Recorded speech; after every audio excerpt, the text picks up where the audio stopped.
اقبال تیرے دیس کا کیا حال سناؤں، زمین پٹ کیوں نہیں جاتی، درندے دنس کیوں نہیں جاتے۔ اسلام کے نام پہ بنائے گئے ملک میں بنت ہوا کی عزت کو تار تار کر دیا جاتا ہے۔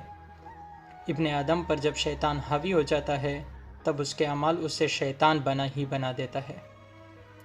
کسی بادشاہ نے اپنے ملک کے سب سے بڑے پینٹر کو حکم دیا کہ ایک فرشتہ اور ایک شیطان کی ایک ایسی تصویر بنائے جو اس کے دور کی سب سے بہترین ہنرمندانہ اثر کے طور پر باقی رہے۔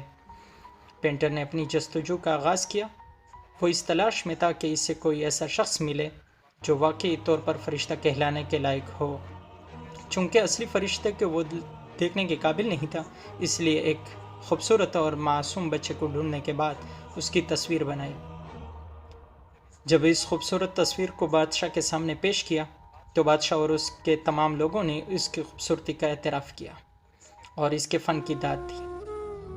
اس کے بعد پینٹر نے مختلف شہروں کا سفر کیا تاکہ کسی ایسے شخص کو ڈھونڈ سکے جو ایک حقیقی شیطانی چہرے کا مالک ہو۔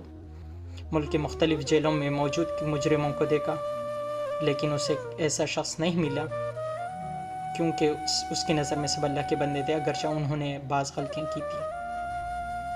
تلاش کرتے کرتے سالوں گزر گیا لیکن اس سے کوئی نہ ملا۔ 40 سال بعد جب بادشاہ نے احساس کیا کہ اس کی عمر کے آخری کے ایام ہیں تو اس نے پینٹر کو بلا کر کہا کہ کسی بھی صورت میں تمہیں جلد از جلد اس تصویر کو بنانا ہی ہوگا تاکہ میری زندگی میں ہی یہ کام سر انجام پائے۔ پینٹر نے دوبارہ اپنی جستجو شروع کی اور آخر کار اسے وہ شخص مل گیا جس کی تصویر بنانی تھی۔ ایک مست بدصورت لمبے لمبے گندے بالوں سے کسی مخروبہ میں کھڑا تھا۔ اس کے پاس جا کر درخواست کی کہ ڈھیر سارے پیسوں کے بدلے میں وہ اس بات کی اجازت دے کہ وہ بطور شیطان اس کی تصویر بنا سکے۔ اس نے پینٹر کی بات قبول کی۔ تصویر بنانے کے وقت پینٹر نے دیکھا کہ وہ شخص رو رہا ہے۔ جب علت جاننے کی کوشش کی تو اس نے بتایا کہ میں وہی معصوم بچہ ہوں جو 40 سال پہلے جس کی تم نے فرشتہ والی سی تصویر بنائی تھی۔ میرے اعمال نے مجھے شیطان بنا دیا۔ اپنے معصومیت کی حفاظت کیجیے، اپنے اعمال سوچ سمجھ کر سر انجام دیں۔ شیطان بننا ہماری اپنی اختیار میں ہے، اس لیے اپنے نفس پر کنٹرول رکھیں۔ ساحر لدھیانوی کی لکھی گئی ایک پرانی غزل ہے، شاید کسی کو کچھ احساس ہو جائے اور کچھ سمجھ جائے۔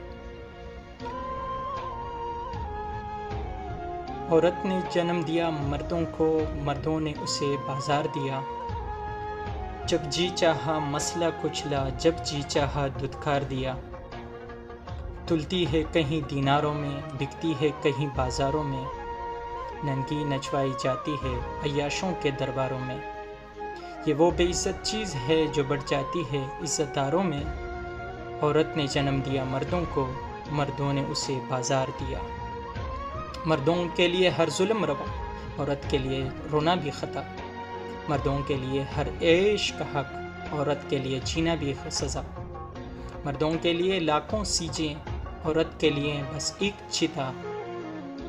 عورت نے جنم دیا مردوں کو، مردوں نے اسے بازار دیا۔ جن سینوں نے ان کو دودھ دیا، ان سینوں کا بیوپار کیا، جس کوک میں ان کا جسم ڈلا، اس کوک کا کاروبار کیا۔ جس تن سے آگے کمپل بن کر اس تن کو ذلیل و خوار کیا۔ سنسار کی ہر ایک بے شرمی غربت کی گود میں پلتی ہے، چکلوں ہی میں آ کر رکتی ہے، فاقوں سے جو راہ نکلتی ہے۔ مردوں کی ہوس ہے جو اکثر عورت کے پاپ میں ڈلتی ہے۔ عورت نے جنم دیا مردوں کو، مردوں نے اسے بازار دیا۔ عورت سنسار کی قسمت ہے پھر بھی تقدیر کی ہیٹی ہے۔ اتار پیمبر جنتی ہے پھر بھی شیطان کی بیٹی ہے۔ یہ وہ بدقسمت ماں ہے جو بیٹوں کی سیج پہ لیٹی ہے۔ عورت نے جنم دیا مردوں کو، مردوں نے اسے بازار دیا۔